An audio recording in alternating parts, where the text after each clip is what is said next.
DM office से आने के बाद से ही दीपमाला बहुत दुखी और परेशान थी। वह आईने के सामने खड़ी होकर अपने ढलते यौवन और मुरझाए सौंदर्य को देखकर बेतहाशा रोई जा रही थी।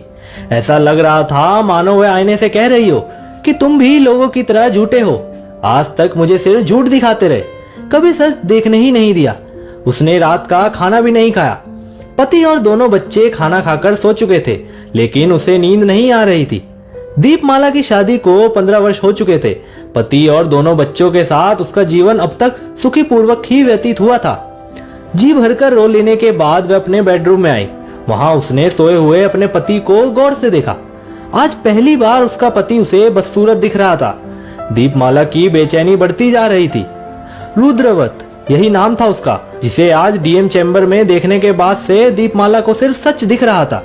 एक समय था जब दीपमाला रुद्रव्रत से बेइंतहा मोहब्बत करती थी। रुद्रव्रत से उसकी पहली मुलाकात आज से करीब 18 साल पहले कॉलेज में हुई थी। मुस्कुराता चेहरा, गठीला बदन, शरारती आंखें, कॉलेज की लड़कियां उसे सलमान कहकर पुकारती थी। उसे देखते ही दीपमाला को पहली नजर वाला प्यार हो गया था। यूं तो कॉलेज की सभी लड़कियां अपने सलमान की ऐश्वर्या बनने की कोशिश में लगी हुई थी, लेकिन दीपमाला बाजी मार गई। 3 वर्षों तक दीपमाला रुद्रव्रत के प्रेम की डोर से बंधी रही, लेकिन कॉलेज की पढ़ाई खत्म होते होते उसे लगने लगा कि सुखी जीवन सिर्फ प्रेम से प्राप्त नहीं किया जा सकता। इसलिए उसने खुद को इस प्रेम रूपी डोर से मुक्त कर लिया और एक अमीर बिजनेसमैन से शादी कर ली। वो कहते हैं ना कि अतीत से कभी पीछा नहीं छूटता। आज दीपमाला के साथ भी कुछ ऐसा ही हुआ था। अगले हफ्ते दीपमाला के बड़े बेटे का जन्मदिन था और वह इस बार जिले की नई जिलाधिकारी को भी इस खुशी के मौके पर आमंत्रित करना चाहती थी। इसलिए उन्हें आमंत्रित करने के लिए वह अपने पति के संग डीएम ऑफिस गई थी। कुछ देर अतिथि कक्ष में इंतजार करने के बाद जब वह डीएम के चैम्बर में दाखिल हुई तो अप्सरा जैसी खूबसूरत जिलाधिकारी को देखकर वह दंग रह गई। उसने सोचा शायद ब्यूटी विद ब्रेन इसी को कहते हैं। अपने आने का कारण दीपमाला डीएम साहिबा से बता ही रही थी, तभी एक शख्स करीब 5 साल के एक बच्चे के साथ बिना इजाजत डीएम के चैम्बर में दाखिल हो गया, जिसे देखते ही डीएम साहिबा अपनी कुर्सी से उठकर खड़ी हो गई और उस बच्चे को अपनी गोद में उठा लिया।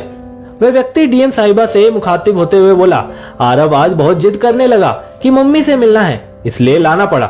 कोई बात नहीं, डीएम साहिबा ने कहा। चलो आरव, अब चलते हैं, मम्मी को अपना काम करने दो। ओके पापा, लेट्स गो, बाय मम्मी। ये कहते हुए वह बच्चा उस व्यक्ति के साथ वहां से चला गया। उस शख्स को, बच्चे को और डीएम साहिबा को देखने के बाद दीपमाला के दिमाग ने काम करना लगभग बंद कर दिया था। वह शख्स और कोई नहीं बल्कि रुद्रव्रत था। आज भी वह हूबहू वैसा ही दिखता था जैसा दीपमाला ने उसे कॉलेज में पहली बार देखा था। खुद को संभालते हुए दीपमाला ने डीएम साहिबा की ओर मुखातिब होते हुए कहा, अगर आप बुरा ना माने तो एक बात पूछूं? हाँ पूछिए, डीएम साहिबा ने कहा। आपके पति क्या करते हैं? डीएम साहिबा ने मुस्कुराते हुए कहा, मुझसे बेइंतहा प्यार। दीपमाला समझ गई थी कि पैसा ही सब कुछ नहीं होता। पैसा जिंदगी सरल जरूर कर देता है, लेकिन जिंदगी जीने का मजा तभी है जब उसमें प्यार हो। दोस्तों, आपकी इस वीडियो के बारे में क्या राय है कमेंट में जरूर बताइएगा और इसी तरह की इंस्पिरेशनल वीडियोस देखने के लिए लाइक एवं फॉलो जरूर कीजिएगा। तो मिलते हैं अगले वीडियो में। आपका बहुत बहुत धन्यवाद।